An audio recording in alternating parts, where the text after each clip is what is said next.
Bentrovati, buongiorno telespettatrici, telespettatori di Antenna 3. Entriamo in diretta anche per questo venerdì 27 giugno per aggiornarvi su tutti i fronti della cronaca, dell'attualità e della politica. Già vi dico, avremo diversi collegamenti per quanto riguarda il maltempo che ieri sera si è abbattuto in maniera molto forte e violenta nella Marca orientale, tra la Marca orientale e la provincia di Pordenone, la zona di Sacile. Le immagini che vi stiamo trasmettendo adesso, ringrazio dalla regia Alessandro Granziera e Simone Merlo, parlano chiaro, parlano di una serata, notte da tregenda con la mobilitazione di uomini della protezione civile e vigili del fuoco. Grandine record, ci sono dei danni alle auto e alle coltivazioni, è tutto in divenire, tutto in corso di quantificazione. Vedete questa immagine, quasi 1,5 etri di chicco di grandine, insomma, poi sono diventate virali sui social queste immagini, ma fra pochissimo per l'appunto ci collegheremo con l'epicentro di questo fronte di maltempo, ci collegheremo con Edi Caliman da Francenigo che si trova in comune di Gaiarine. Lo faremo fra pochissimo, così come torneremo anche sulla vicenda Miteni, la sentenza storica a Vicenza. Il caso è quello dei PFAS, poi molta cronaca da tutto il territorio. Però prima un caso che preoccupa, il primo caso sospetto di dengue nel territorio dell'ULSS 6 Euganea. Scatta così la disinfestazione nella zona di Villafranca Padovana. La disinfestazione è iniziata già ieri sera, una procedura necessaria in attesa che la sospetta positività alla dengue venga confermata da ulteriori esami. È il primo caso di febbre dengue nella provincia di Padova e l'USL 6 ha subito iniziato il trattamento di disinfestazione delle zanzare nella zona di Tagidi Sopra, Villafranca Padovana, dove risiede una donna di 50 anni, una religiosa di rientro da un viaggio in un paese africano. Stiamo verificando e controllando se il sospetto è confermato, ma per la massima prudenza il protocollo regionale prevede di iniziare l'attività di disinfestazione. La persona di riferimento è una donna di circa 50 anni, rientro da un paese tropicale dell'Africa e quindi non è un caso autoctono, ma è un caso importato se fosse confermato. E in questi casi, appunto, come dicevo, si fa la disinfestazione. La donna ha accusato febbre e un forte malessere e si è rivolta al medico di famiglia che ha subito attivato l'USL per effettuare i test sia sulla dengue che sulla West Nile. Dai primi risultati sembrerebbe essere proprio la dengue un virus trasmesso dalla zanzara tigre che potrebbe poi essere trasmesso da uomo a uomo proprio tramite la puntura dell'insetto. La dengue in particolare ha dimostrato anche negli anni scorsi, in particolare lo scorso anno, la trasmissione da uomo a uomo tramite la zanzara tigre e quindi, cosa che non succede per esempio nella West Nile, e ci necessita di fare interventi urgenti per impedire che la situazione passi da una persona ad un'altra. La religiosa è già in fase di miglioramento, ma la disinfestazione continuerà anche nei prossimi giorni secondo le disposizioni dei protocolli regionali. Visto il periodo estivo e i viaggi frequenti all'estero, l'USL 6 fa un appello ai turisti. Raccomandiamo sempre, visto che siamo sul primo caso seppur sospetto, di essere sempre molto protetti quando si viaggia all'estero, nei paesi tropicali. Il repellente è il principale strumento di protezione, ma anche le maniche lunghe, i vestiti chiari e le zanzariere quando necessario. Aggiornamento di cronaca, ci colleghiamo con Vanessa Banzato da Crespano del Grappa, dove il cadavere di un uomo è stato ritrovato all'interno di un camper. Vanessa, mi senti? Ci puoi aggiornare? Sì, buongiorno a te Cristian, a tutte le persone che ci stanno seguendo da casa.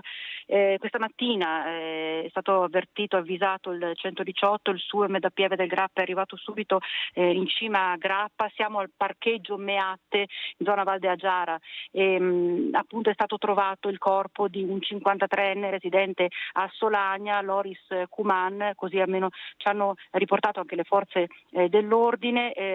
Il corpo dell'uomo era riverso a terra e a dare al all'interno di un camper con le porte lasciate spalancate. Ad accorgersi di una persona all'interno del camper immobile sono stati alcuni escursionisti. Dicevo, è stato dato subito l'allarme e quando sono arrivati i sanitari del SOM 118 hanno fatto tutti i controlli e non hanno potuto far altro che accertare il decesso dell'uomo che pare sia avvenuto per cause naturali, un arresto cardiaco. Kuman era qui da qualche giorno, sembra che si trovasse in cima a Grappa perché era appassionato di fotografie e di video, infatti era con il suo drone, stava cercando di fare delle immagini, dei video particolari proprio utilizzando il suo drone. È possibile che il decesso risalga a qualche giorno fa, che non era qua da solo, di conseguenza è stata una cosa fortuita che appunto alcuni escursionisti si siano accorti del corpo dell'uomo e l'abbiano ritrovato. Abbiamo trovato anche i carabinieri che appunto stavano facendo tutti i rilievi e è stato dato il nulla osta perché il corpo potesse essere portato a casa all'obitorio, e quindi insomma sono passate anche le onoranze funebri che hanno preso in carico il corpo del 53enne per portarlo all'ospedale, all'obitorio. Adesso è da capire, da valutare.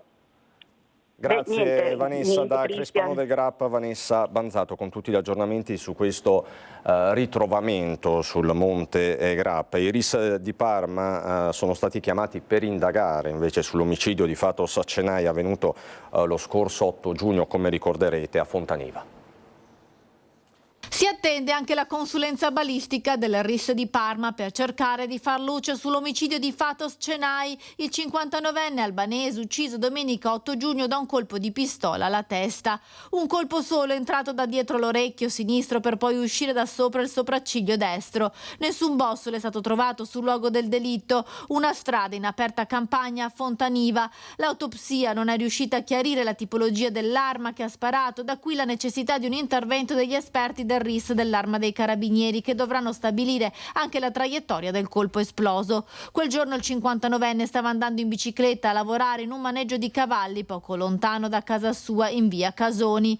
Un delitto avvolto nel mistero, visto che chi ha sparato si è dileguato in pochi minuti senza lasciare traccia. Si spera che la perizia balistica possa dare ulteriori informazioni utili per definire la dinamica dell'omicidio. Un agguato per vendetta o un colpo esploso accidentalmente da una casa dal boschetto di via Casoni che ha raggiunto Cenai, ex guardia carceraria in Albania, che da 2 anni era pensionato e aveva raggiunto la moglie che faceva la badante a Fontaniva.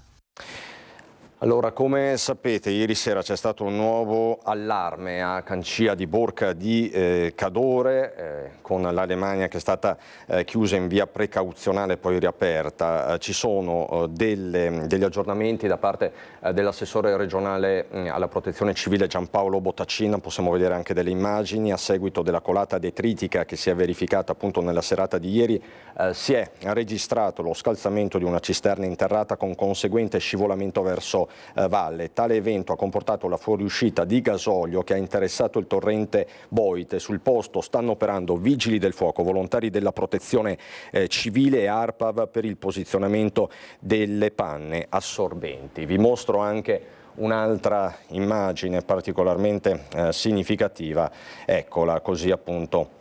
Siamo sul torrente Boite, questo sversamento che appunto è stato causato dalla colata detritica che si è registrata ieri sera, quindi siamo sempre sulla frana di Cancia a Borca di Cadore. Un operaio è rimasto folgorato a Castelbaldo, siamo quindi in provincia di Padova, durante un intervento elettrico che ha causato un blackout in mezza area del Montagnanese. Il grave incidente sul lavoro si è verificato nella tarda serata di ieri in un capannone agricolo in via Pagliette. L'uomo elettricista di una ditta privata locale è ricoverato nel reparto grandi ustionati di Padova, quindi un operaio rimasto folgorato, lo ripeto, a Castelbaldo, siamo nella zona quindi di Montagnana. Ancora un incidente sulle strade della Marca Trevigiana. La scorsa notte, intorno all'1, i vigili del fuoco di Treviso sono intervenuti in via Nuova Catron di Roncade per soccorrere una 31enne della zona che poco prima era finita fuori strada. Nella carambola il veicolo GPL guidato dalla donna è finito nel campo adiacente la carreggiata, capovolgendosi ruote all'aria. All'arrivo sul posto dei vigili del fuoco, la conducente dell'auto era già stata presa in cura dal personale sanitario del SUEM 118 e portata all'ospedale Cafoncello. La squadra dei pompieri è intervenuta per mettere in sicurezza il luogo dell'incidente. L'auto alimentata GPL, che dopo essersi ribaltata rischiava di prendere fuoco. Caldo torrido, davvero un caldo torrido. Ieri sera c'è stata appunto la grandine, ma le temperature sono subito tornate a rialzarsi. Ieri un picco di malori si è registrato su tutto il territorio dell'ULSS 2, Marca Trevigiana. Quest'anno il caldo è iniziato prima e difatti abbiamo un numero molto importante di persone che accedono al pronto soccorso disidratate, over 75-80 anni. Ne abbiamo avuti nel giro di 3 giorni una 60-70 nei nostri vari pronti soccorsi. Crescono in tutta Italia gli accessi al pronto soccorso per il caldo. La colonnina tocca ormai 34 gradi costanti e l'umidità viaggia sempre sopra il 65-70%. Un mix letale per chi deve difendersi, giovane o anziano che sia. Per la cronaca, la zona più bollente del Veneto è quella di Rovigo, che ha superato i 37 gradi. I consigli restano sempre gli stessi: non uscire nelle ore più calde e idratarsi costantemente. Poi portarsi sempre una bottiglietta d'acqua per idratarsi, chiaramente coprire il capo, quindi quando si esce, se si deve uscire, fare questo. Possibilmente l'altra cosa importante, ma su questo siamo in relazione con i comuni, avere il condizionamento. Le persone che vivono da sole possono richiedere a noi, ma anche ai comuni, la possibilità di poter essere aiutati dal punto di vista di avere un pinguino o qualcosa, perché chiaramente il condizionamento aiuta a decantare anche il calore del corpo e quindi una persona ha uno stato di benessere migliore. Bisogna bere almeno 2,5 litri al giorno d'acqua, perché l'idratazione porta evidentemente ad evitare le crisi lipotimiche, cioè le cadute e la sudorazione eccessiva. Sintomi del calore che negli anziani naturalmente, magari già affetti da altre patologie, prendono sviluppi che possono anche diventare gravi. Che spesso queste persone che tendono a essere magari con la pressione alta, con i primi caldi, specialmente se sono così abbastanza violenti e improvvisi, possono avere delle riduzioni importanti anche della pressione, magari in concomitanza dei trattamenti usuali, e questo porta ovviamente a una riduzione della loro capacità di stare in piedi, perché arriva meno sangue al cervello, per semplificare, ecco, magari nel momento del passaggio da distesi o seduti in piedi, e questo può comportare delle conseguenze anche gravi, come ad esempio le cosiddette sincopi, cioè quindi una perdita di coscienza improvvisa, con potenzialmente anche dei traumi. Queste persone magari hanno anche a bordo dei farmaci che facilitano il flusso del sangue, tipo gli anticoagulanti, e quindi i traumi possono essere molto più gravi perché si associano magari delle emorragie anche pericolose per la vita. Persone che soffrono molto il caldo tendono poi a rimanere in casa, quindi la qualità della vita potrebbe impattare in modo notevole durante l'estate, ma anche i giovani non sono esenti dai colpi di calore. Non dimentichiamo che anche i più piccoli, i più giovani hanno di questi problemi, perché magari vanno al Grest, magari vanno in giro a fare tutte queste attività sportive tipiche a cui mandiamo d'estate, e magari stanno sto sole ore, corrono, saltano, ballano e sono distrutti. Dopo bisogna stare attenti che anche i giovani soffrono di queste cose qua, non è solo le persone anziane, ecco.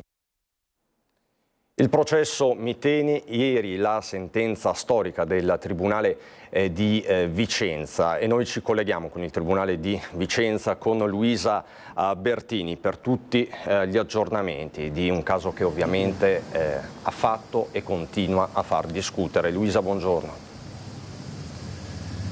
Sì, buongiorno a te, buongiorno ai nostri telespettatori. Siamo in compagnia con il presidente della provincia Andrea Nardin, perché all'indomani di una sentenza che è stata giudicata da più parti, una sentenza storica, adesso si guarda avanti, nonostante sia al primo grado, lo ricordiamo, si guarda avanti con un tema che è quello della bonifica.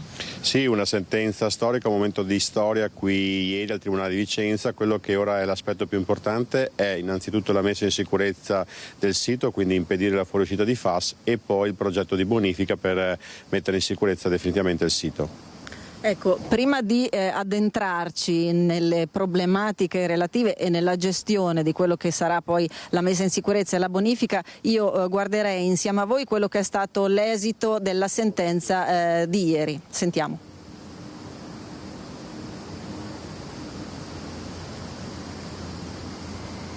Una sentenza storica, quella che è stata pronunciata dalla Corte d'Assise di Vicenza per il maxi inquinamento dei FAS.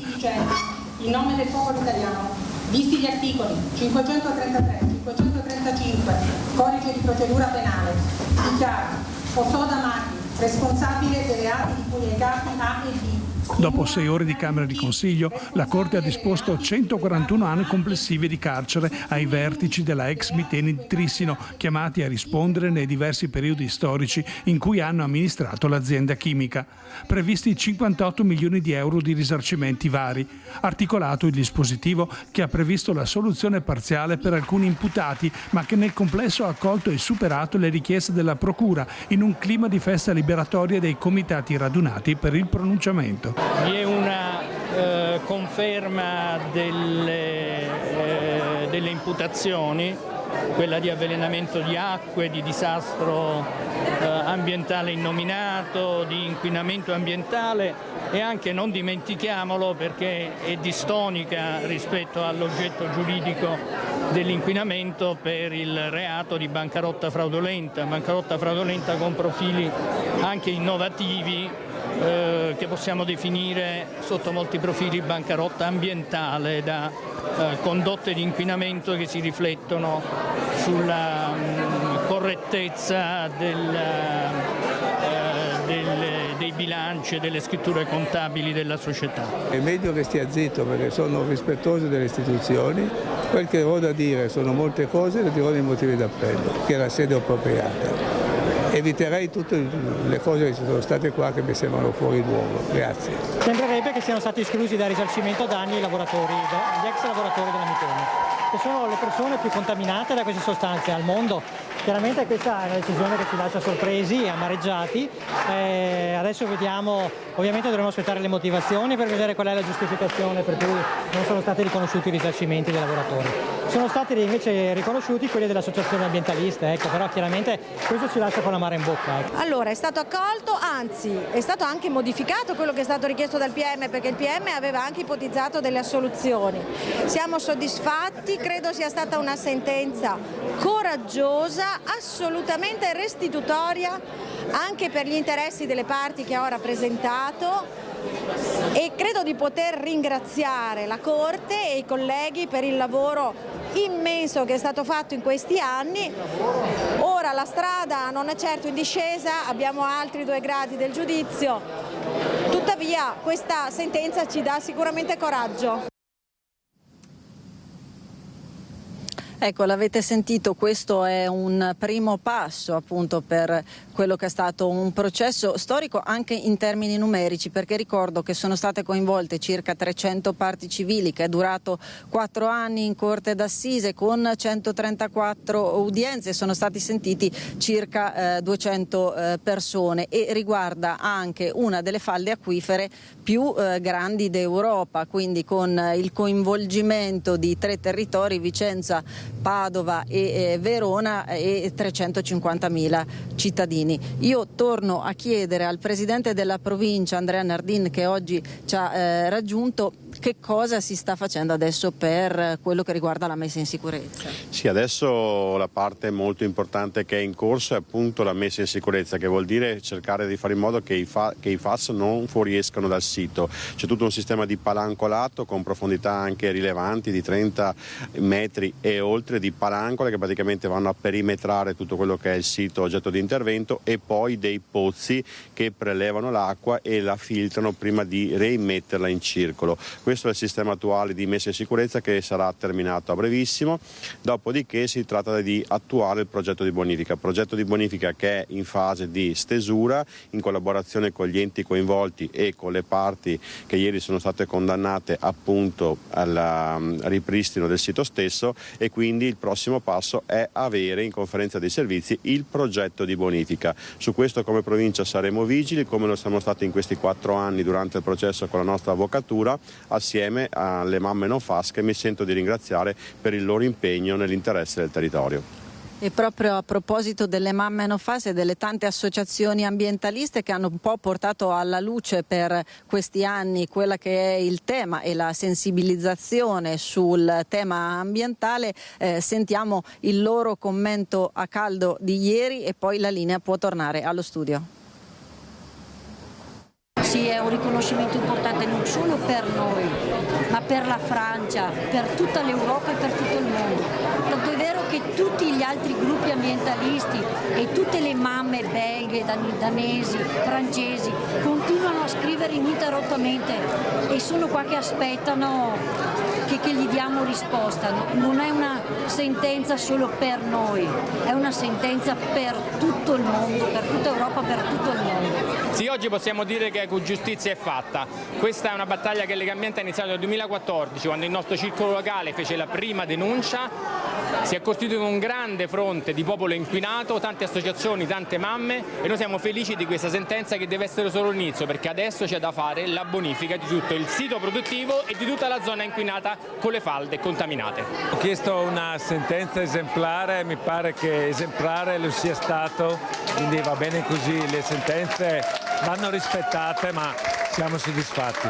Dopo 130 udienze, dopo 4 anni, la sentenza rende giustizia, diciamo, rispetto a tutto quello che è avvenuto e a quello che era stato chiesto.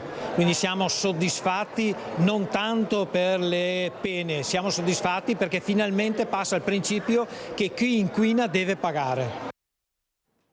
E di PFAS e di questa sentenza storica torneremo a parlare alle 13 con Andrea Ferrazzi, però ve l'ho preannunciato in apertura di questa prima edizione, c'è l'emergenza maltempo, la grandinata da record che si è abbattuta nella serata di ieri nella Marca orientale. Nella Marca orientale, per la precisione, a Gaiarina, a Francenigo, se non sbaglio, si trova la nostra Edi Caliman con Tommaso Migot. Buongiorno Edi. Buongiorno Cristian, un flash per iniziare, grandinata come con chicchi grandi come palle da tennis. Siamo nella frazione di Francenigo dove si è concentrata maggiormente questa importante grandinata ieri sera intorno all'ora di cena. Io sono qui con Paolo Bessega che si occupa in comune di agricoltura. Insomma Paolo, è stata una grandinata che comunque ha visto coinvolte auto ma soprattutto agricoltura e coltivazione e nuove semine. Cosa è successo? E innanzitutto è una zona sempre colpita, quella di Gaiarina e soprattutto Francenigo. Purtroppo sì, abbiamo tutti in mente il 2023 con i danni che ha portato.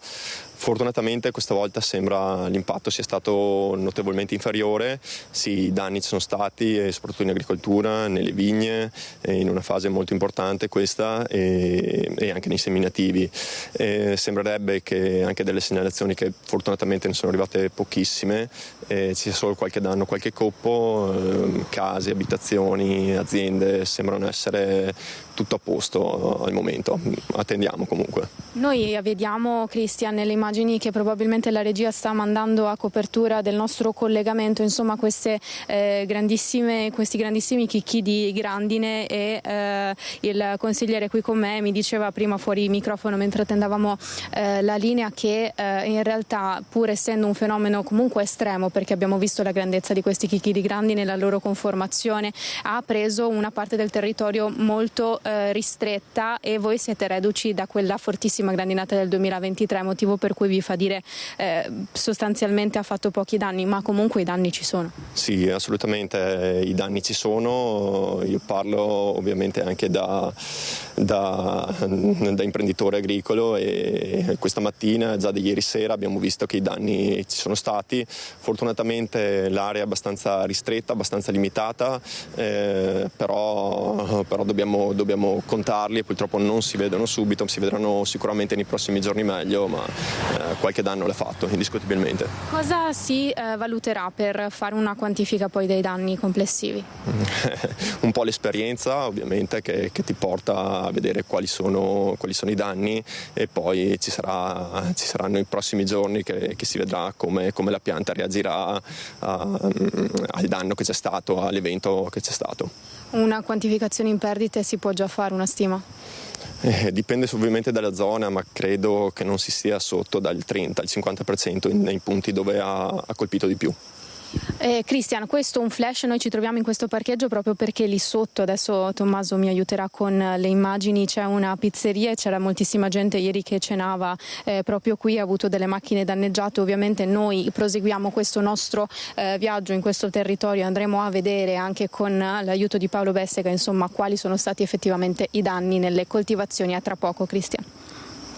Grazie di Caliman con Tommaso Migot da Francenigo di Gaiarine. Torneremo a collegarci con Edi nel corso di questa prima edizione. E poi c'è il matrimonio dell'anno, decisamente il matrimonio dell'anno e delle polemiche. Dovrebbe essere pronto da Venezia, dall'isola di San Giorgio, mi dicono il nostro Lorenzo Maier. Forse Lorenzo non è ancora del tutto pronto, ma intanto vedete la città che è blindatissima, perché le proteste sono in corso, ve le stiamo raccontando da giorni. Ieri hanno illuminato il campanile di San Marco con scritte No Bezos, quindi non un'accoglienza positiva da parte di alcuni comitati della città, e poi questa immagine in esclusiva che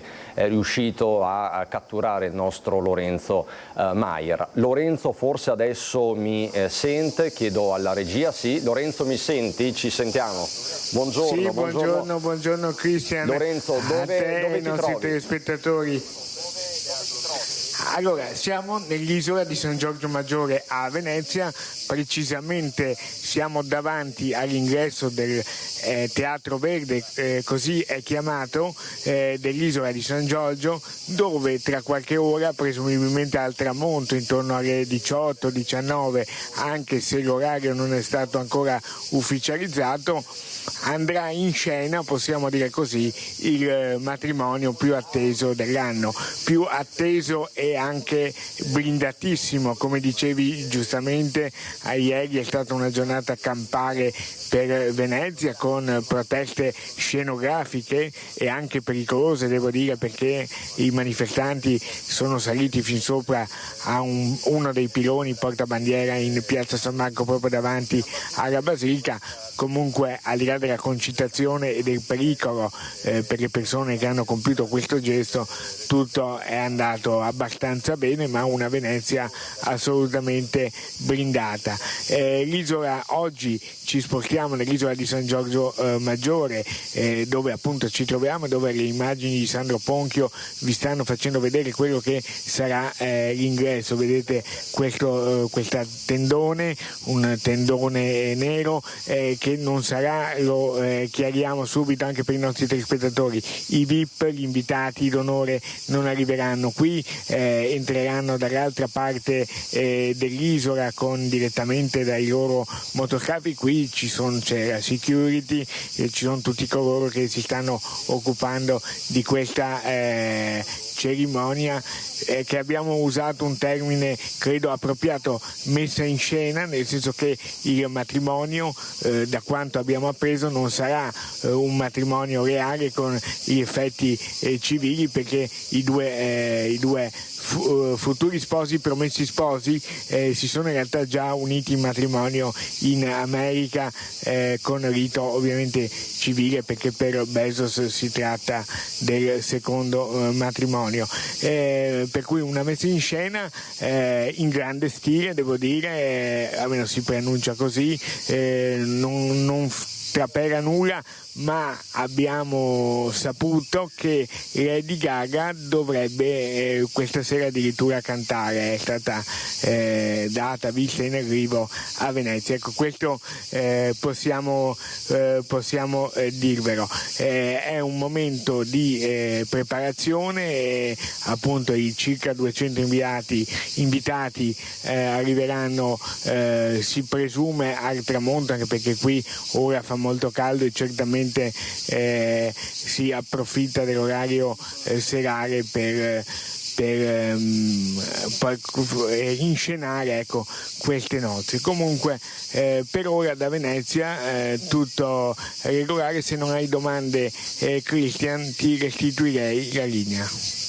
Io ti ringrazio, grazie davvero Lorenzo Maier e Sandro Ponchio, nozze blindatissime, oggi il giorno del sì, pare, perché di certo in questo matrimonio al momento ci sono soltanto le polemiche. E noi ritorniamo alla cronaca, ritorniamo nel Padovano, dove il questore di Padova, Marco Dorisio, ha disposto 7 nuovi DASPO fuori contesto per 7 giovanissimi ritenuti socialmente pericolosi, ma ci aggiorna da Padova la nostra Valentina Visentina. Da Padova stretta sui minori violenti, con nuovi provvedimenti adottati dal questore di Padova Marco Dorisio. Sono 7 i DASPO fuori contesto emessi nei confronti di altrettanti giovanissimi. Il più grande ha 18 anni, tutti gli altri sono minorenni. Provvedimenti emessi dopo controlli serrati per prevenire episodi di mala movida. I ragazzi giovanissimi coinvolti sono tutti già noti alle forze dell'ordine per episodi di rapina e di violenza, e quindi hanno numerosi precedenti. Con questo provvedimento, con questi DASPO fuori contesto, verrà vietato a loro l'accesso a tutte le manifestazioni sportive in ambito nazionale in ragione appunto di condotte specifiche e illecite per appunto episodi commessi anche in ambito extra sportivo. Questi ragazzi sono accusati a vario titolo di aver commesso nei mesi seguenti rapine violente anche con armi bianche nei confronti di coetanei che sono stati aggrediti. Si tratta appunto di 7 ragazzi, il più grande è un 18enne residente nell'Interland che nel marzo del 2024 aveva tentato una rapina a Ponte Molino con 2 complici, schiaffeggiando un coetaneo e derubandolo del borsello, ma ci sono anche un 16enne di Abano e un 15enne di Montegrotto che ha precedenti penali e che lo scorso 21 marzo era stato arrestato per una rapina aggravata dalle minacce nei confronti della vittima, che era appunto stata minacciata di morte per essere derubata. E poi c'è anche un 16enne padovano accusato di una rapina in zona stazione e un 15enne residente nella Bassa Padovana, anche lui destinatario di una misura di custodia cautelare proprio per episodi di violenza. Tutti i provvedimenti sono stati emessi dalla questura di Padova dopo appunto in questo periodo aver notato una recrudescenza di violenza soprattutto tra i giovani. Sempre i temi della pubblica sicurezza, momenti di tensione a Trieste. Un uomo è stato visto, pensate, con un cacciavite conficcato nel petto mentre si allontanava in auto dopo una lite. Sul posto i carabinieri e le indagini sono chiaramente in corso. Una scena inquietante quella segnalata nella serata di mercoledì 25 giugno sul lungomare di Barcola. Un uomo, descritto come probabilmente di origine medio orientale, è stato visto con un cacciavite conficcato nel petto nei pressi del Nono Topolino. Nonostante la ferita, l'uomo si sarebbe allontanato rapidamente a bordo di un'utilitaria insieme ad altre 3 persone. La segnalazione è partita da un passante che ha allertato immediatamente le forze dell'ordine. Sul posto sono intervenuti i carabinieri del radiomobile di Aurisina e della stazione di Miramare, oltre a un'ambulanza del 118. All'arrivo dei soccorsi alcune persone risultate presumibilmente coinvolte nella lite erano ancora presenti sul posto. Una di loro ha riportato una ferita lieve compatibile con un'aggressione. I sanitari hanno contattato il pronto soccorso degli ospedali di Cattinare e Monfalcone per verificare l'eventuale arrivo del soggetto ferito più gravemente. Nel frattempo i militari hanno raccolto testimonianze tra i presenti, i quali parlavano di una lite scoppiata per futili motivi, negando però l'uso di armi improprie come un cacciavite. Sull'episodio indaga ora la magistratura. Il pubblico ministero di turno è stato informato, così come il personale dirigenziale dell'Arma. Al momento non risultano arresti, ma l'identificazione del ferito e il chiarimento della dinamica restano al centro dell'attenzione investigativa. L'aggressione shock ai danni di un 70enne, il signor Antonio, in via Salsa, Treviso, parla ai nostri microfoni una vicina di casa che dice: abbiamo paura, ci sono troppi vandalismi e sporcizia in questo quartiere. Questo è il suo racconto, denuncia a Lucio Zanato. Il caso di sabato notte è così cruento, non è mai accaduto, però qui è diventato un quartiere davvero pericoloso. Attaccano le macchine, spaccano i vetri, insomma passano dei personaggi che non sono assolutamente attendibili secondo me e anche secondo tutti gli abitanti del quartiere. È un caso estremo ma non isolato l'aggressione nel fine settimana scorso di Antonio, il 70enne mandato all'ospedale con una mandibola fratturata e 2 denti saltati da un giovane uomo probabilmente straniero, sorpreso mentre stava scassinando l'auto della moglie. Anche per questo si fa fatica a parlare in questo angolo di via Salsa, area che, riferisce chi ci abita da una vita, sta cambiando pelle. Lo stesso condominio, teatro dell'aggressione, è finito nel mirino dei ladri più volte. 2 anni fa, in occasione della ristrutturazione del condominio, non si sa dove chi abbia avuto modo di fare delle soffiate di un certo tipo, fatto sta che sono entrati proprio in casa. Nel mio caso mi hanno portato via tutto, mi hanno rovesciato la casa e so di altri 2 appartamenti nel mio stesso condominio. A non aiutare il fatto che tante case e appartamenti siano abitati da anziani, spesso donne sole, ma il degrado, racconta questa residente, riguarda in particolare la zona di Piazza Martiri di Belfiore. C'è tanta paura sinceramente, perché abbiamo i nostri figli che magari tornano a casa tardi o noi stessi che abbiamo voglia di uscire la sera, ma ritornare a casa fa veramente paura. Non ci sono telecamere, non ci sono ronde, soprattutto la sera sono pieni c'è molta sporcizia. Attorno a tutte le panchine, vetri rotti, bottiglie, cicche di sigaretta, situazioni veramente brutte. Si passa e si va via. Vengono dei turisti, vengono a trovarci degli amici. Che cosa trovano? Sporcizia. Abuso di alcol, abuso di droga, a Belluno nasce una nuova task force. L'ennesima dimostrazione dell'attività di collaborazione che c'è tra le forze dell'ordine e le polizie locali per prevenire, educare, sensibilizzare e reprimere nello specifico le violazioni della guida in stato di ebbrezza alcolica o sotto l'influenza di sostanze stupefacenti. È la prima causa di morte nella fascia d'età che va dai 18 ai 29 anni. La piaga degli incidenti alla guida, le cui cause sovente sono da imputare all'assunzione di sostanze stupefacenti, è un fenomeno complesso e radicato in un territorio in cui l'alterazione assume dei connotati perfino culturali. Il cambio di marcia deve partire dai giovani ed è su questa base che il Comune di Belluno inaugura il progetto educativo Non è solo un filtro, dove la metafora della distorsione fotografica utilizzata tipicamente sui social si scontra con le tragiche conseguenze che la guida sotto effetto di sostanze può provocare.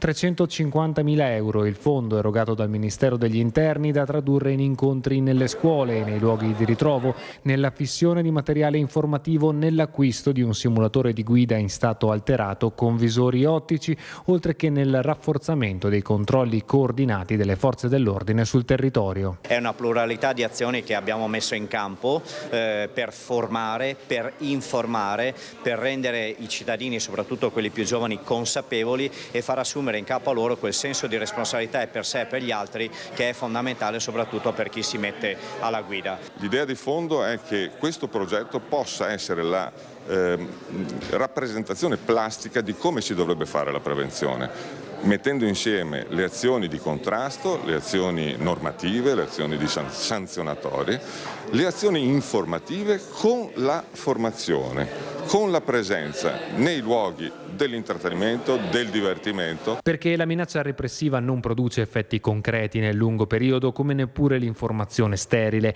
È attraverso l'educazione sul perché dell'istituzione di proibizioni e divieti che si fonda il cambio di passo necessario a proteggere e tutelare l'incolumità propria e quella altrui. È importante che i ragazzi capiscano che seguire le regole non significa seguire delle imposizioni di qualcun altro, ma trovare di per sé le proprie regole per vivere bene, per vivere meglio, per rispettare se stessi e gli altri. Io vi porto adesso nuovamente a Treviso, dove fa discutere il cartello che è comparso nelle scorse ore. Non teniamo il fondo cassa, consiglio per i ladri, andate più avanti. Questo per l'appunto il cartello spuntato in un negozio storico della città dopo la spaccata all'Osteria Esperia vicino alla Loggia dei Cavalieri. Ho scritto non teniamo il fondo cassa perché ho visto che il ristorante qui vicino a me hanno fatto un danno notevole per rubare 100-150 euro. Allora ho messo fuori quel cartello visto che... Corrono ai ripari anche così con un semplice cartello i commercianti nel salotto buono della città dopo la spaccata ai danni dell'Osteria Esperia in piazzetta Crispi a ridosso della Loggia dei Cavalieri. Paolo Brisolin è lo storico titolare del negozio di articoli elettrici all'angolo e più chiaro di così non poteva essere. Non teniamo il fondo cassa, consiglio per i ladri, andate più avanti. Quindi lei avvisa così i ladri, non teniamo il fondo cassa? Ho scritto anche, esatto, anche ai ladri di andare un po' più avanti. A dove? Più avanti, sono stato a mandarmi massa, più avanti, che non vengono da me insomma. Intanto, pochi metri più in là, all'Esperia, la situazione è ritornata alla normalità con la titolare che in tempi record ha già provveduto alla sostituzione della porta d'ingresso che nella notte tra lunedì e martedì è stata letteralmente sfondata con questo tombino di ghisa. Anche perché comunque il vetro è un vetro antisfondamento, un 5 mm, quindi comunque non si rompe facilmente, quindi insomma è stata usata parecchia violenza. Quindi più di una persona sicuramente? Sì, sicuramente più di uno, sì.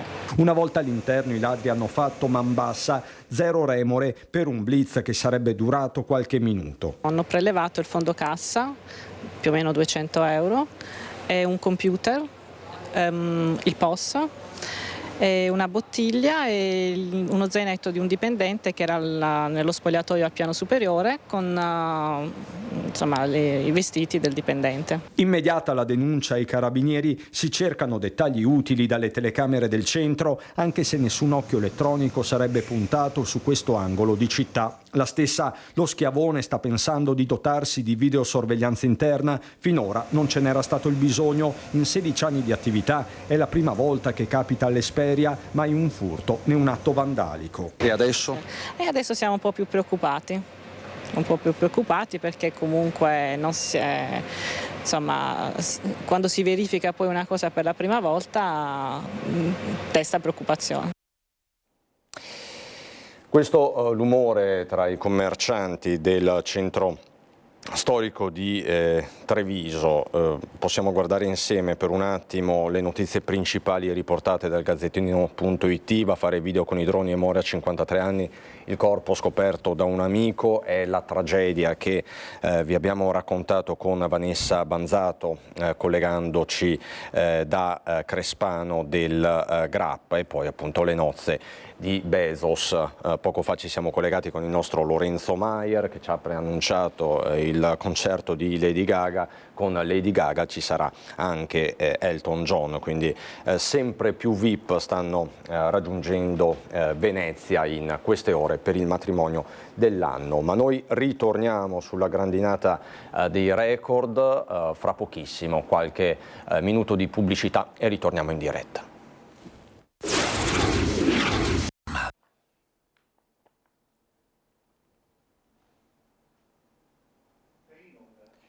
Di nuovo in diretta e ritorniamo a Francenigo di Gaiarine con Edi Caliman per la grandinata di ieri sera. Danni, ci sono danni e adesso ve li mostriamo. Buongiorno di nuovo Edi. Cristian, buongiorno. Tommaso sta inquadrando quello che di fatto resta di un campo di Gran Turco che si trova in via Palù, che è sostanzialmente una via circolare che è stata maggiormente interessata da questo fenomeno di temporalesco estremamente potente che ha colpito appunto tutta la frazione di Francenigo e maggiormente questa zona. Quello che Tommaso sta inquadrando è un colpo d'occhio incredibile se si guarda, perché ovviamente, come ci spiegherà adesso Paolo Bessega che ci ha seguiti qui, ci siamo spostati in macchina dal centro di Francenigo. Nella zona qui di campi coltivati sono stati danni non solo al Gran Turco, ma anche, Tommaso mi aiuta con le immagini, alle viti che sono la principale coltivazione che si ha in questo territorio. E Paolo, io le chiedo intanto che cosa significa vedere dei campi così. Che cosa significa un danno da grandine delle dimensioni che sono cadute ieri in questo territorio? Vuol dire sicuramente una perdita di produzione, intanto per quest'anno, speriamo limitata, però lo vedremo, come ho già detto prima, nei prossimi giorni.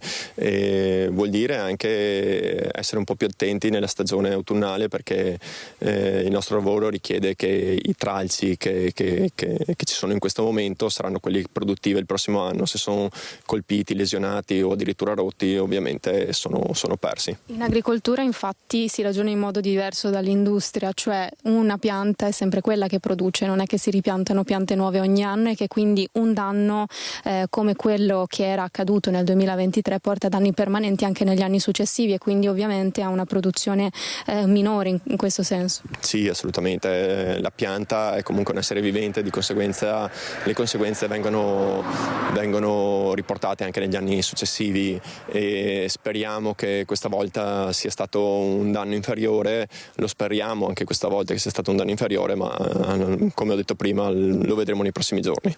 E quindi conta dei danni ancora sostanzialmente da stimare, si vedrà poi con la crescita della pianta. Un colpo d'occhio in chiusura di questo altro flash su questo territorio e sui danni alle coltivazioni dati dalla grandinata di ieri sera. Cristian, se non hai domande, intanto da Francenigo ti restituisco la linea. Ti ringrazio, grazie davvero Edi Caliman con Tommaso Migot. Quindi vi stiamo raccontando di questa grossa grandinata particolarmente localizzata nella zona di Gaiarine, ma che ha coinvolto anche la zona di Bruniera, Caneva, la zona di Sacile. Questa sera poi nel corso dei nostri telegiornali vi daremo una fotografia più ampia di quello che è successo ieri sera, quindi ieri nella tarda serata. C'è poi un altro fronte che ci porta a Rosà per una fuga di gas, con i lavori di messa in sicurezza che hanno mandato in tilt il traffico. Siamo all'incrocio tra via Sacro Cuore e la statale 47 nell'abitato di Cusinati, frazione di Rosà. Da ieri alle 20 la strada statale è completamente chiusa, con deviazioni al traffico e forti disagi in tutti i dintorni. C'è stata una fuga di gas a causa di un cantiere per la posa della fibra ottica. I vigili del fuoco hanno lavorato fino a questa mattina alle 9. La strada sarà chiusa almeno fino all'inizio del pomeriggio. Il punto critico sembra essere stato individuato. Una persona, una signora anziana che abita nell'abitazione alle mie spalle, è stata evacuata. Gli altri residenti sono rimasti qui pur con qualche preoccupazione. Ne abbiamo sentiti alcuni. Ci sono stati veramente dei momenti di flussi di gas che fuoriusciva e che questi combattevano col tempo, con la volontà di chiuderlo, insomma, fin tanto che hanno trovato il punto di fuoriuscita e allora hanno accelerato il processo di sistemazione, perché hanno bypassato da questa condotta, diciamo, periferica verso Sacro Cuore con la via Mazzini. Quindi hanno intercettato e dato, per non chiudere totalmente l'area di Rosà, perché purtroppo non so come mai, ma siamo carenti di intercettazioni e chiusure delle valvole per il gas. Perché è impossibile non avere una valvola di un crocevia così che chiuda la destra, la sinistra e l'altro per poter dare spazio alle utenze. Mica sono passato ieri mattina e mi sembrava che fosse di fare i segnali per lo stop, perché la ruspa era ferma in strada. Il pomeriggio è successo 2 mesi a 3, mica ho visto più tardi. No, avevo qua 2 nipotini che dopo arrivano in letto, no, sono da fuori perché è caldo. Verso sera che ho visto tutto sto via vai dei vigili, sono da vedere. Era un carabiniere che ha detto che stiamo lontano perché era dei momenti d'aria che ti sentivi il gas. Dopo mi manda via perché pareva che si è fatto qualcosa e dopo ho visto che tornava ma mi manda via tutti. Stanotte si è sentito qualcosa, rumori o odore di gas? Ho una camera qua e sono nel letto tardi. Però il gas ha aperto là perché a Rosà a luna e chiudi i lampioni. Signora dell'incrocio che ha detto no, invece era chiuso perché ero su. Io ho aperto là e mi ha detto così per essere da via il gas. E io ho rotto da qua prima del luna col motopicco, perché il pomeriggio ho rotto da dopo ho rotto da qua. E ora col motopicco mi fa tanto rumore, ma amico a camera da trino non ho sentito niente.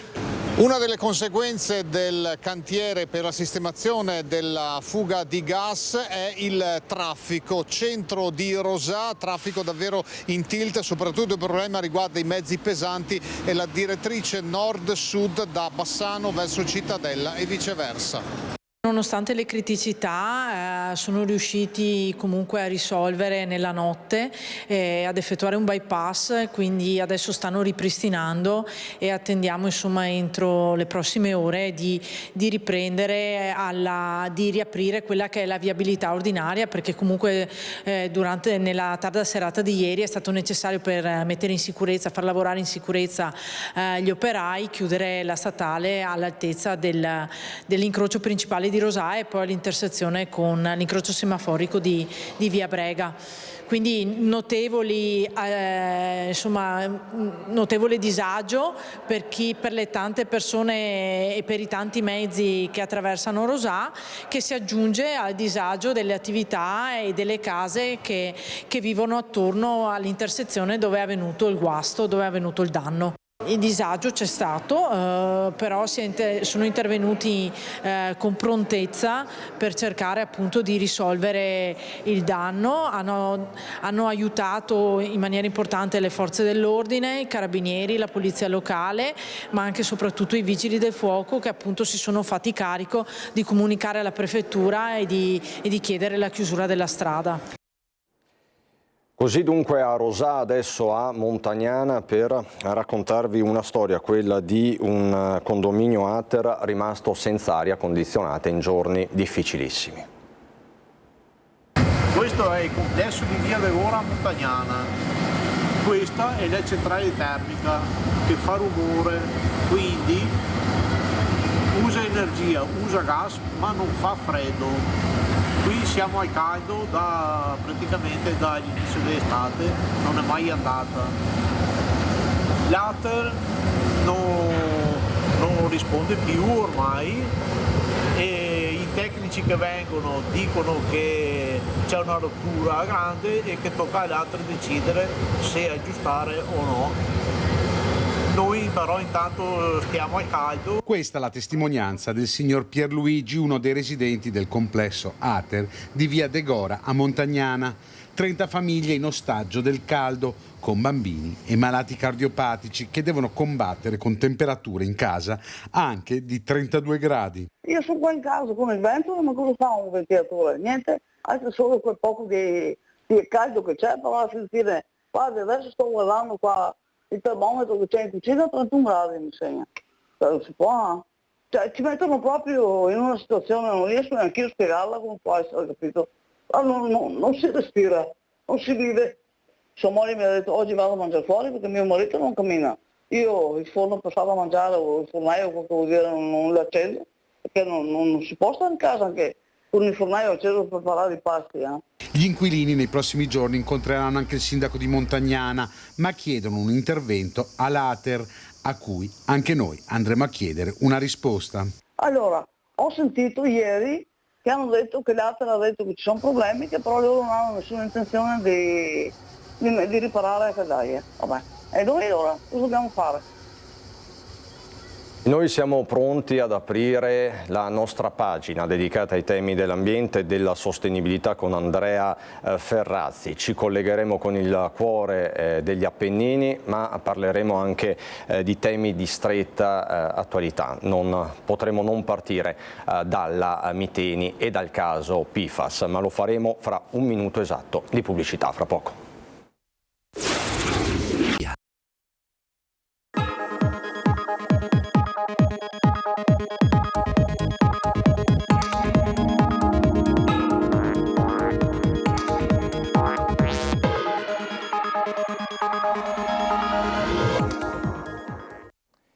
Ecovisioni, rientriamo in diretta per parlare di ambiente e sostenibilità. Lo facciamo ormai da 33 puntate con Andrea Ferrazzi, che conoscete tutti e che oggi ci porterà nel cuore dell'Appennino per un'iniziativa davvero importante che vede una mobilitazione, una grande mobilitazione di volontari, sportivi, appassionati, ma insomma è un'iniziativa della quale parleremo a lungo anche con Enrico Della Torre, direttore generale di Vivi Appennino Ciclovia.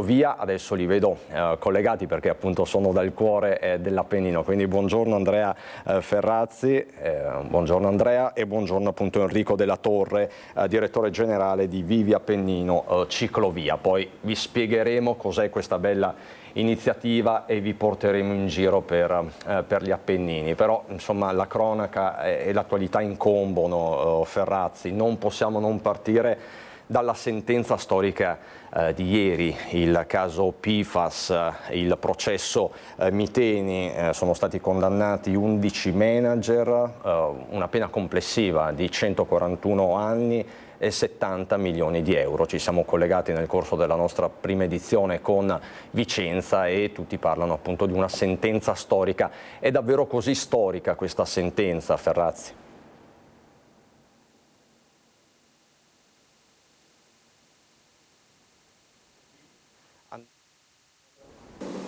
Adesso è un primo tassello per rendere giustizia a una vergogna di carattere internazionale che ha colpito potentemente la nostra nazione a partire dal Veneto.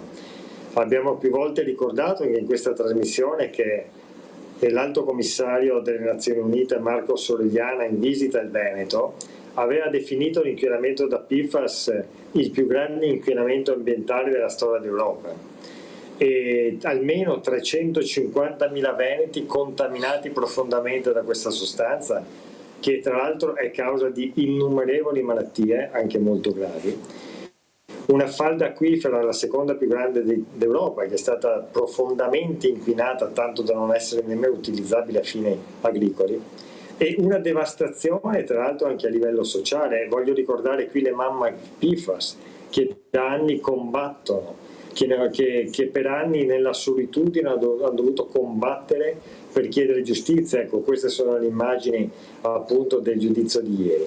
E poi una sentenza storica, perché è la prima volta a livello mondiale che un tribunale si pronuncia su un procedimento di carattere penale. Non è la prima volta in assoluto, abbiamo parlato più volte anche appunto della causa di Billot negli Stati Uniti contro la DuPont, una class action che ha portato addirittura allo smembramento della DuPont, ma dal punto di vista penale è la prima volta che viene riconosciuto una grave colpa. E voglio anche ricordare che questo è possibile perché il Parlamento italiano, tra l'altro su proposta in quel caso, il primo firmatario fu Ermete Realacci, il gruppo del PD, propose e fu votata la legge contro gli ecoreati, che ha trasformato i reati da pure problema e quindi ammende di carattere amministrativo a reati penali. E quindi ieri è un primo tassello, è un tassello che inizia a fare un po' di giustizia, è un inizio di giustizia, perché poi riparare i danni dal punto di vista sanitario non sarà mai possibile,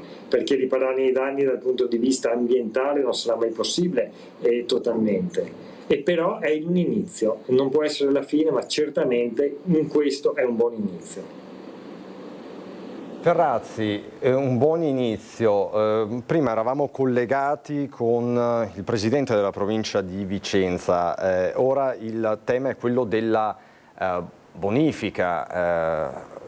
È un'operazione molto complessa. Sì, è un'operazione complessa. Vede, il pubblico ministero giustamente aveva attribuito tra i crimini commessi ai manager e proprietari dell'azienda Miteni anche reati di carattere fallimentare, in quanto l'accusa, che poi è stata recepita dal giudice di ieri, è che costoro avevano creato ad arte un fallimento per non rispondere poi dei risarcimenti e delle bonifiche. Qui stiamo parlando di bonifiche radicali che sono necessarie. Ad oggi non ci sono, non c'è nemmeno il palancolato, le barriere idrauliche sono insufficienti. Il criterio è che chi inquina paga, e quindi questa sentenza deve essere un primo punto di partenza per far sì che ognuno si assuma la responsabilità. Le aziende che per decenni hanno inquinato, e il giudice ieri dice, sapendo quello che stavano facendo, cioè pienamente consapevoli del dato scientifico del danno che stavano cagionando, perché la condanna è per disastro ambientale, avvelenamento e poi per reati di carattere appunto fallimentare e patrimoniale, ebbene questi devono pagare, perché l'unica cosa che hanno fatto i proprietari è stato quello di prendere i macchinari, lavarli e l'hanno venduti a un'azienda indiana che si chiama Viva la Vita, Viva Life, uno sberleffo complessivo che è un po' quello che poi fecero gli Stati Uniti con noi, ma questo è un altro tema ancora. Per quello, vede, Argoite, parlavo prima di inizio. Qui non è finita la faccenda, questo è un inizio, un buon inizio, ma è un inizio, e la continuazione passa anche attraverso certamente le bonifiche.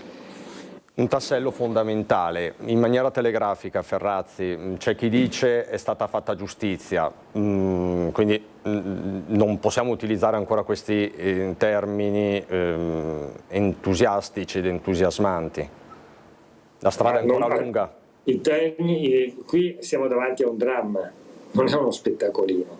Le mamme ieri hanno giustamente festeggiato perché hanno vissuto sulla loro pelle e su quella dei loro figli e delle loro figlie il dramma che è ancora in corso, ma appunto è come dire un sentirsi un po' accolte, comprese dalla società civile, che attraverso un tribunale appunto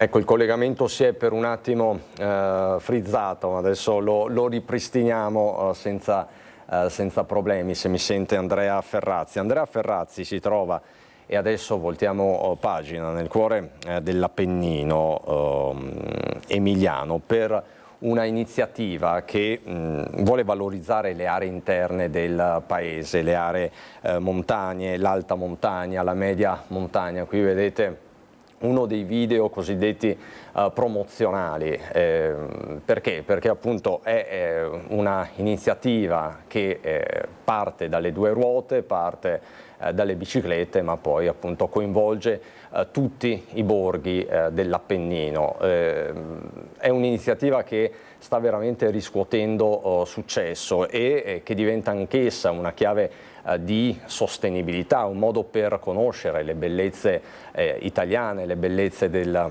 territorio, chiaramente i sapori.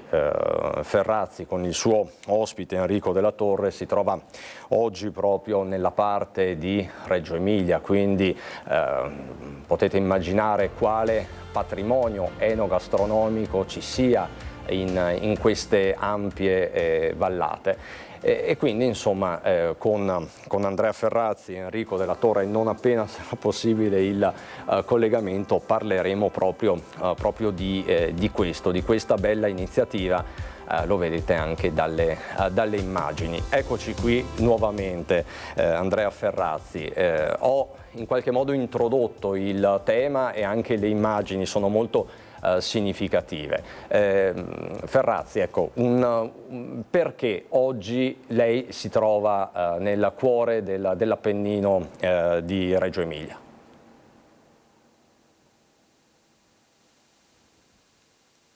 Andrea, sempre l'audio. Accanto a me c'è il vice direttore generale appunto di questo grandissimo progetto di cui appunto adesso il direttore generale parlerà. È un progetto nazionale che coinvolge 1400 comuni, l'intera nostra nazione. È un progetto importantissimo che racconta un altro tipo di turismo, un turismo attento al territorio, che valorizza il territorio, gli interni, un turismo che mette a sistema e valorizza tutto il patrimonio straordinario che abbiamo, che non è solo quello delle grandi città o dei luoghi noti già a livello mondiale, ma è fatto anche, può essere fatto attraverso la valorizzazione di borghi straordinari, di luoghi come questi, che magari non sempre i collegamenti, appunto come questa mattina, funzionano, ma racconta proprio la bellezza della nostra Italia. E alla fine di questa trasmissione lo stesso sindaco di Viano, che oggi ci ospita, avrà modo appunto di portare un saluto. Ecco, Della Torre, direttore Della Torre, come è cominciata questa avventura? Sì, buongiorno a tutti. Un'avventura che, come diceva Ferrazzi, parla di sviluppo, parla di Appennino, partita nel 2017 al G7 Ambiente di Bologna con l'idea di mettere a sistema l'Italia dell'Appennino, affinché le 14 regioni, 1400 comuni potessero parlare in modo unitario, quindi dare voce in modo unitario alla destinazione dell'Appennino. Una destinazione che piano piano ha preso forma, come? Costruendo la ciclovia dell'Appennino, Appennino Bike Tour, una direttrice di 3100 km che collega 298 comuni dalla provincia di Savona a quella di Palermo. Ecco che abbiamo definito una via di accesso sostenibile all'Appennino, che ci permette quindi di definire quella che è la destinazione dell'Appennino. E quindi oggi che cosa stiamo facendo? Oggi stiamo qui a Viano, a Reggio Emilia, raccontando il territorio, stiamo entrando nel cuore dell'Appennino per mettere a sistema le eccellenze e per piano piano costruire un prodotto che possa nel tempo essere promosso sui mercati in tutto il mondo. Un prodotto che vuole creare lavoro, che punta a creare occupazione in questi territori e quindi guardando l'Appennino con un occhio diverso, quindi con una destinazione unitaria, possiamo veramente immaginare e pensare che in tutto il mondo questa destinazione sia facilmente capibile e riconoscibile e quindi a questo punto creare e mettere a sistema i territori attraverso anche il cicloturismo, perché le bike oggi permette a tutti di scoprire le bellezze dell'Appennino in modo sostenibile, non è più solo per gli sportivi, ma le famiglie e tutte le persone di ogni età possono attraverso la bicicletta andare alla scoperta di questi territori. Quindi, c'è tanto da lavorare. Quindi Della Torre, questo è un modo anche di presentarsi al pubblico, non solo al mercato italiano ma al mercato internazionale. Non c'è solo l'Italia delle città d'arte, non c'è solo l'Italia delle spiagge, dei paesaggi alpini, di Cortina per intenderci, ma c'è un'Italia che può essere vissuta e goduta in maniera anche più slow. Esatto, l'abbiamo definita l'Italia che non ti aspetti, è una nuova destinazione, tutta da scoprire, tutta da organizzare e infatti non solo uniamo lo sport, quindi il momento della bicicletta che porta ad andare a scoprire le eccellenze del territorio, il villaggio che è un momento di festa dove possiamo raccontare i produttori e tutte le eccellenze che ci sono nell'area, ma anche il forum regionale sullo sviluppo sostenibile dell'Appennino è un appuntamento fisso che noi andiamo a organizzare in ogni regione proprio per fare il punto su ogni regione e capire che cosa si sta facendo di buono in ogni territorio per mettere a sistema tutto ciò e creare quindi un grande prodotto di destinazione, un grande prodotto che porti a avere veramente un'attenzione diversa per questi territori piccoli, spesso comuni da 100 comuni, 300, 500, che da soli non hanno le forze per emergere sui mercati, ma insieme possono creare un grande prodotto di destinazione e fare la differenza. E Ferrazzi, che cosa ci insegna e che cosa può insegnare al Veneto, al nord-est, questa esperienza? Ma il valore aggiunto di questa esperienza è che ha la capacità di mettere insieme e di integrare. Il nostro paese e il nord-est moltissimo ha delle eccellenze straordinarie. È più difficile metterli insieme, no? Prima ne parlavamo con il direttore. In matematica si parla di gioco a somma positiva.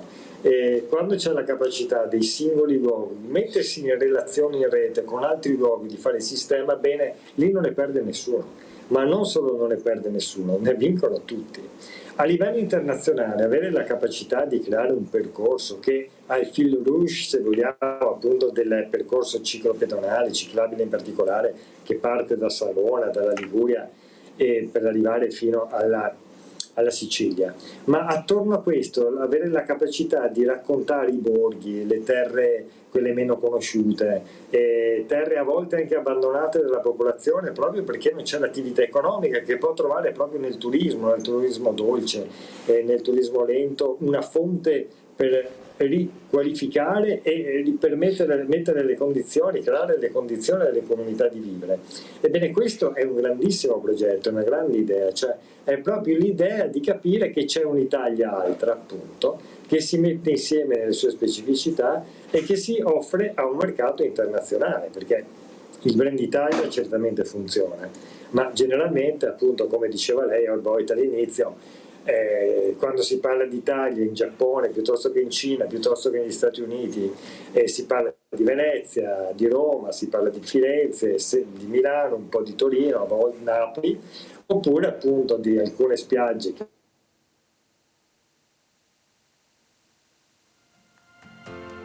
Vedete, insomma, siamo in diretta dal cuore dell'Appennino, adesso ripristiniamo, però è un ragionamento che abbraccia l'intera montagna. L'Italia, che è un paese prevalentemente montagno, di alta montagna e di media montagna, quindi aree montane che hanno una loro specificità e che hanno anche delle loro fragilità, come del resto ci insegnano anche gli episodi di cronaca più recenti. Soltanto un'ora fa più o meno vi ho dato tutti gli aggiornamenti dalla frana di Cancia, da Borca di Cadore. La montagna ha le sue regole, la montagna appunto ha le sue fragilità, le sue criticità e chiaramente diventa basilare trovare un modo per coniugare tutte queste esigenze, tutti questi interessi, quindi rispettare la montagna ma allo stesso tempo valorizzarla. Questo è quello che si sta facendo nell'Appennino. Oggi appunto siamo in diretta da Viano, che si trova in provincia di Reggio Emilia, dove vedete nelle immagini che sono state montate ad arte da Simone Merlo si è allestito anche un villaggio, un vero e proprio villaggio con tutte le eccellenze del territorio, le eccellenze enogastronomiche, il vino, chiaramente il vino emiliano, ma non solo. Pensate appunto a tutti i prodotti che arrivano dalla terra, e poi la bellezza dei luoghi, la bellezza dell'Italia centrale e di tutte le aree che sono raccontate in questo video. Ecco, dicevamo Andrea Ferrazzi, ritorniamo da Andrea Ferrazzi, la valorizzazione della montagna e delle aree interne. C'è un tema della montagna, l'Italia è prevalentemente montagna, Ferrazzi? Lo è, e storicamente, diciamo, quando noi parliamo di turismo in montagna parliamo fondamentalmente delle Alpi in Italia, no? Parliamo molto dello sci, oppure parliamo giustamente, poi io da veneziano ci mancherebbe, della perla delle Dolomiti, di Cortina, oppure di tutto l'arco alpino. Ma non c'è solo questo, e peraltro la crisi stessa delle precipitazioni nevose sta spingendo una diversificazione dell'offerta turistica non solamente negli Appennini, ma anche nelle Alpi. E le persone richiedono sempre di più un turismo lento, un turismo di qualità, un turismo che è escursione per ciclomotori, e un turismo anche che va in cerca semplicemente del refrigerio. E noi abbiamo sempre più persone che scelgono di vivere momenti sempre più estesi della loro vita nelle alture. Perché? Perché fa troppo caldo in pianura, lo stiamo sperimentando anche in questa estate torrida pari a quella del 2003, in cui le persone semplicemente non ce la fanno. E ci sono molti anziani che per esempio hanno dei grandi problemi di salute, e chi può si sposta verso l'alto. Queste sono tutte condizioni che fanno sì che ci sia la possibilità anche per l'Appennino di diventare assolutamente appetibile sia a livello di turismo nazionale e internazionale, ma anche dal punto di vista proprio della qualità della vita per i nostri cittadini che vogliono ripopolare antiche zone magari abbandonate. Questo è uno spunto molto interessante, Ferrazzi. I cambiamenti climatici possono portare a un ripopolamento delle aree montane. Ma questo sta già succedendo, Ci sono migliaia di persone che hanno scelto di vivere in montagna, persone che tutti conosciamo, anche lei immagino, che vivono soprattutto quando possono farlo nell'età della pensione, nella seconda casa in montagna ormai per mesi durante l'anno, oppure anche lo smart working. Pensiamo alla grande accelerazione che è stata compiuta attraverso, appunto, a causa del Covid, di questo strumento di flessibilità di relazione a distanza. Ci sono migliaia di persone nel nostro paese che lavorano con lo smart working. Ora, che tu lo faccia da casa tua in città oppure in collina o in montagna non è più così discriminante, quindi certamente questo sarà uno dei motivi di questa trasformazione anche abitativa. Direttore della Torre, lei vede i primi segnali di un'inversione di tendenza da questo punto di vista? Si parla tanto di inverno demografico, di desertificazione demografica, vale per l'Italia, vale soprattutto per le aree interne. Ci sono dei piccoli segnali di fiducia, di inversione per l'appunto? Assolutamente sì, solo in quest'ultimo anno sono state registrate più di 100.000 persone che si sono spostate a vivere nelle aree montane e in generale stiamo vedendo che c'è un'attenzione sempre maggiore anche a livello turistico, tant'è che l'estate anche le bike e il turismo sostenibile sta diventando motore di sviluppo per il territorio. Cosa manca? Manca riuscire a creare questo sviluppo tutto l'anno, quindi far sì che il turismo non sia concentrato esclusivamente nei mesi estivi, ma che possa veramente essere spalmato nel corso di tutto l'anno. Anche perché in realtà l'Appennino offre qualcosa di straordinario sempre, penso all'autunno, penso all'inverno, penso alla primavera e penso all'estate. Sempre l'Appennino, attraverso i colori, attraverso l'enogastronomia, attraverso le bellezze che offre, può veramente dare l'opportunità di una vacanza unica e indimenticabile. Questo è un lavoro importante che devo ringraziare in modo particolare anche tutti i sindaci che sono un presidio fondamentale del territorio, che dobbiamo portare avanti come tutti insieme, perché è l'unico modo è quello di fare rete, di unire le forze e di far sì che piano piano tutti i territori si organizzino per fare turismo. E a questo punto il turismo potrà diventare veramente un'opportunità di crescita, un'opportunità di far vivere lentamente il territorio e di mettere in evidenza tutto ciò che di bello c'è già in questi territori, perché il territorio non ce lo porta via nessuno, il territorio è un territorio straordinario e il territorio ha bisogno di essere messo a sistema. E senta, direttore, parlando di opportunità non possiamo non parlare di nuove generazioni, non possiamo non parlare di attrattività e quindi anche di proposte di lavoro. Ci sono dei profili più richiesti di altri, per esempio nel settore del turismo sostenibile? Noi dobbiamo immaginare a 360 gradi. Da un lato dobbiamo fare un grande lavoro di comunicazione, quindi dobbiamo immaginare che servano giovani per creare una struttura che si occupi di fare comunicazione per l'Appennino e di farlo come? In modo professionale, affinché l'Appennino possa avere una struttura che stia al fianco dei sindaci e possa portare il prodotto sui mercati in tutto il mondo. Al tempo stesso abbiamo bisogno delle figure che accompagnino i turisti, quindi occorre creare nuove guide cicloturistiche, guide ambientali, ma al tempo stesso anche formare le strutture, quindi i privati, affinché si creino esperienze, perché le esperienze devono diventare un'opportunità di scoperta, un'opportunità anche commerciale, affinché veramente si possa creare un indotto lavorativo per questi giovani. Quindi passare dal volontariato all'occupazione dei giovani e quindi crescere in tal senso affinché si crescano nuove mansioni, nuove figure che possano creare quindi occupazione in questo territorio. Ecco perché questo è il tema. Una nuova forma di turismo, Ferrazzi, crea nuove professionalità e ha bisogno di nuove competenze. Tra l'altro un turismo che non è solamente appunto nell'estate e nell'inverno. Invitiamo intanto il sindaco a sederci con noi, ringraziamo il direttore generale, ma è un turismo che si sviluppa e si deve sviluppare sempre di più per tutti i 365 giorni dell'anno, per i motivi di cui parlavamo prima. Quindi è un turismo che può valorizzare queste aree certamente in estate e in inverno, ma anche in autunno e primavera, e quindi, come dice lei, c'è bisogno di una formazione professionale specifica, c'è bisogno di un ampliamento dell'offerta turistica, c'è bisogno anche, diciamo, di un po' di salto di qualità da parte dell'offerta turistica, che non si può più pensare legata ai modelli appunto degli anni 70, 80, 90, ma ha bisogno di immaginare questa nuova flessibilità e quindi di una valorizzazione a 360 gradi.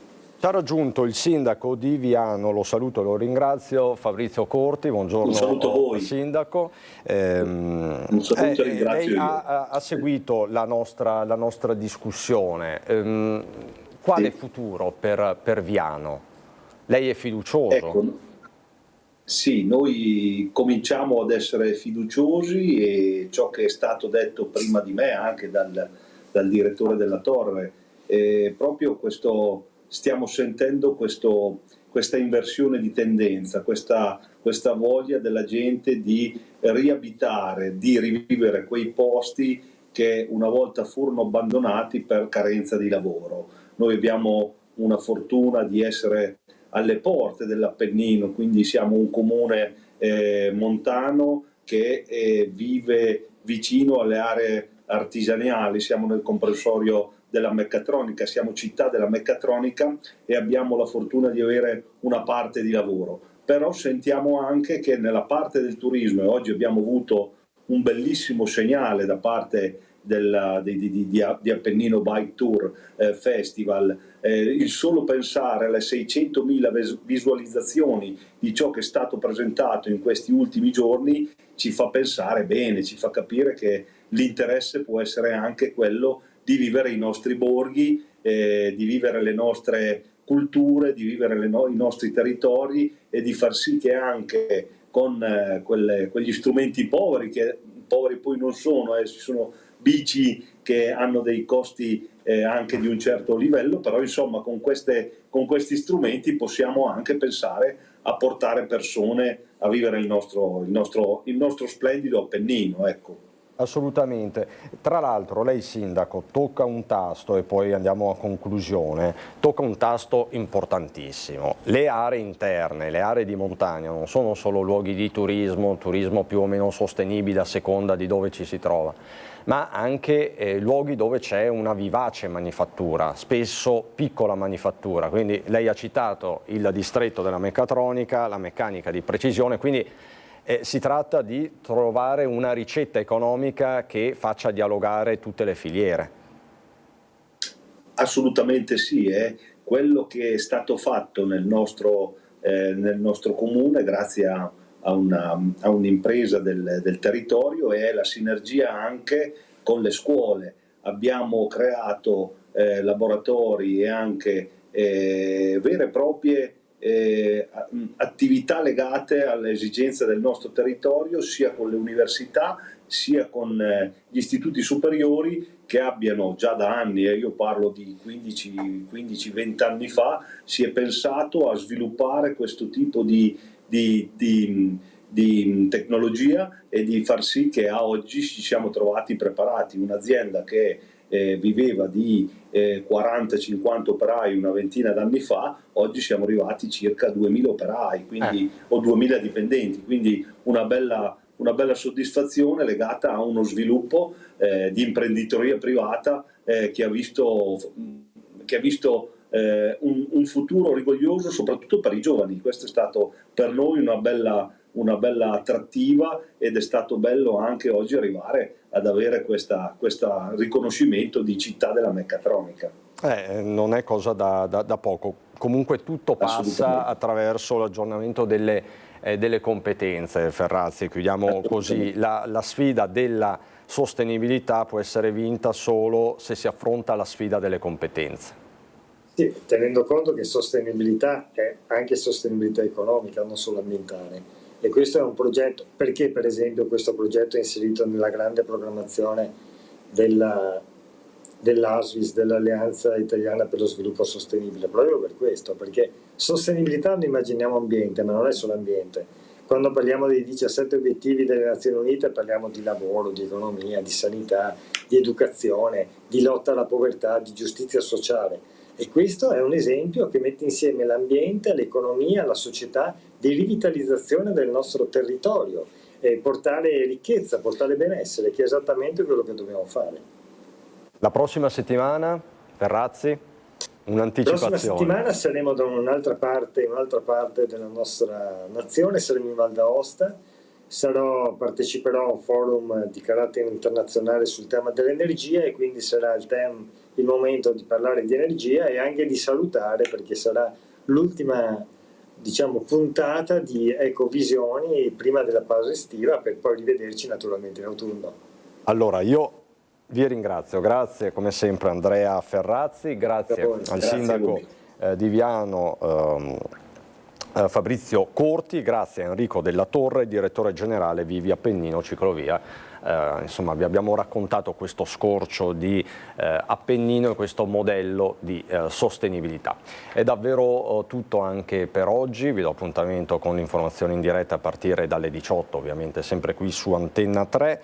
Vi ricordo che subito dopo la sigla c'è il meteo, poi la nostra rubrica musicale e poi il film alle 14:30 Triple Agent del 2004, un film drammatico da non perdere. È davvero tutto, buon proseguimento.